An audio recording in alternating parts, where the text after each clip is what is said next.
Rien ne ressemble plus à une batterie qu'une batterie. Pourtant, certaines batteries se distinguent des autres par l'intelligence. L'intelligence des batteries ? C'est ce sur quoi travaille la jeune start-up All Energy, située dans la région parisienne. Notre objectif, c'est de fabriquer des batteries en lithium-ion, en technologie lithium-ion en France, avec une concurrence très très rude, surtout de fabricants qui sont aujourd'hui la plupart des fabricants qui viennent de l'Asie.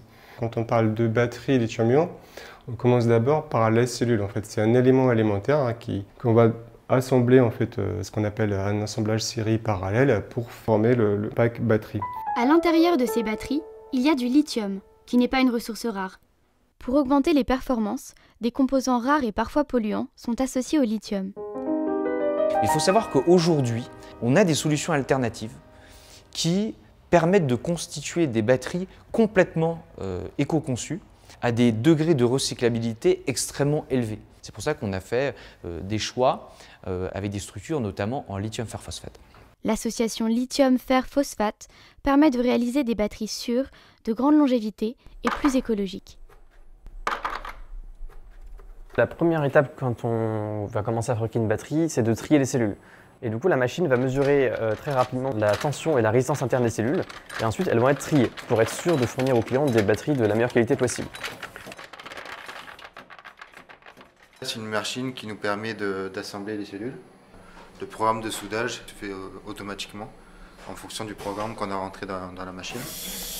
Donc ça nous fait gagner énormément de temps et ça nous permet aussi d'avoir une précision de soudure qui est régulière. Du coup, ça nous permet d'enlever l'erreur humaine des soudures de chaque pack. Et après, on vient rajouter de l'intelligence. C'est des cartes électroniques, ce qu'on appelle le carte BMS, Battery Management System, qui surveillent les tensions des cellules, les températures.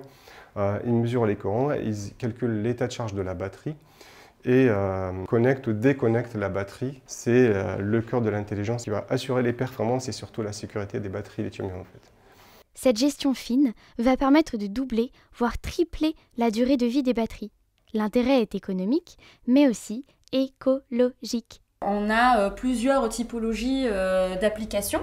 Le marché du stationnaire, donc l'intégration de l'énergie renouvelable, toute la partie mobilité, donc tout ce qui est petite mobilité, d'une petite trottinette, comme les navires ou des bateaux.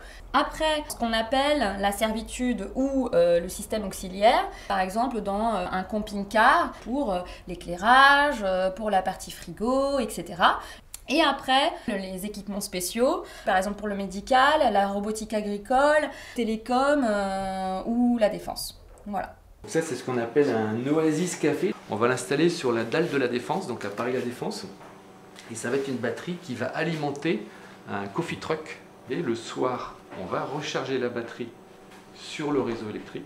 Et le coffee truck va être du coup en autonomie pour pouvoir servir ses cafés, presser ses jus de fruits.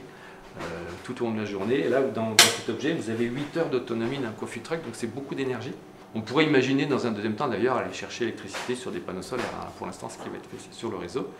Donc ça, c'est une batterie qu'on va installer chez un particulier qui a une maison à objectif d'énergie passive, voire positive. Donc il a des panneaux solaires sur son toit.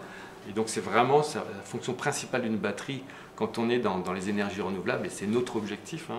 On peut imaginer au fin fond d'un petit village, quelqu'un qui va utiliser un frigo avec une batterie et un panneau solaire. Et on travaille également sur des projets d'électrification de villages entiers dans un pays en Afrique. Et donc ce genre de projet-là, ça donne un peu les étoiles dans les yeux, donc c'est pour ça qu'on est là.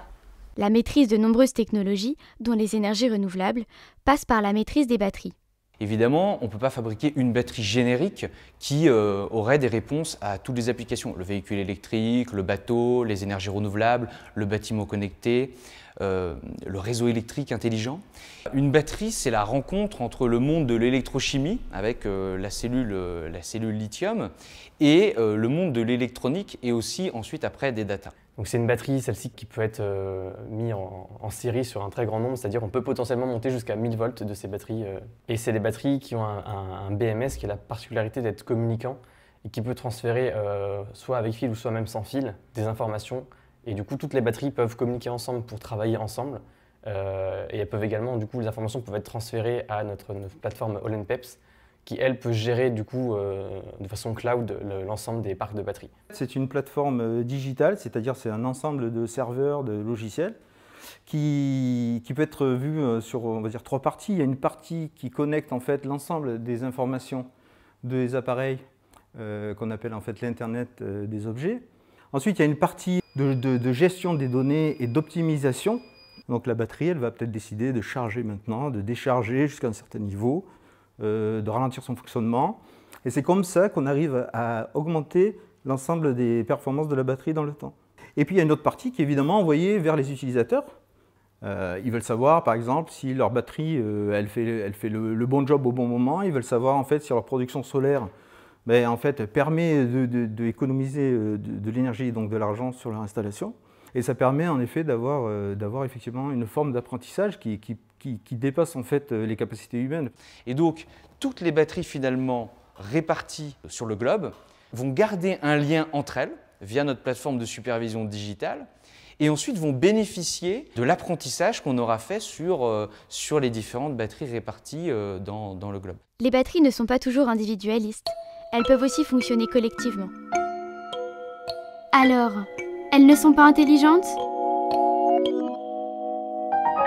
Finalement, la finalité, c'est quoi? C'est qu'on va proposer moins de batteries chez All Energy que peut-être d'autres fabricants. Et donc, on peut diminuer les coûts et amener des systèmes qui sont de très grande qualité et largement compétitifs face aux concurrences, notamment asiatiques ou américaines.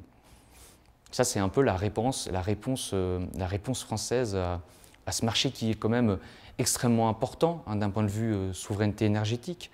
C'est une question d'indépendance. On ne peut pas laisser la valeur de toute notre industrie de demain parce qu'on a lâché les systèmes de stockage d'énergie. All Energy a été distingué à diverses reprises, et même par le président de la République. Et pour aller plus loin, un projet, l'Airbus des batteries. Nous devons travailler tous ensemble pour assurer le monde industriel, énergétique et digital de demain.